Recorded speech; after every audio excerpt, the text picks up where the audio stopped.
This is the supine bridge. So to set up, Peter's lying on his back with his knees bent at about 90 degrees. His feet are flat on the floor here. So one big thing on the setup here is we want to make sure that we're starting from a position of neutral spinal alignment. So sometimes people will be in a posture of excessive extension in their low back, so they're kind of flared out in front here with their stomach. We want to make sure that the abs are braced here. All right, so tight core here, making sure that there's a slight curve in the low back, but nothing excessive. Now from here, we're just going to raise our hips off the ground by pushing into the floor with our feet. So the hips come up, so we've got a straight line here between the knees, hips, and shoulders, squeezing the glutes and hamstrings at the top here.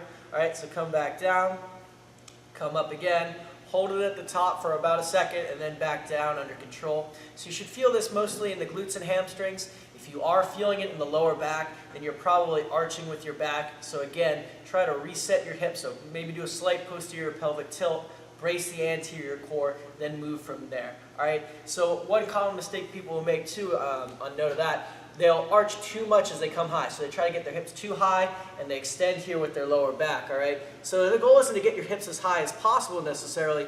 We want to make sure that movement's coming only from the hamstrings and glutes and not from the lower back. So move through your hips and not your lower back as you're performing this exercise.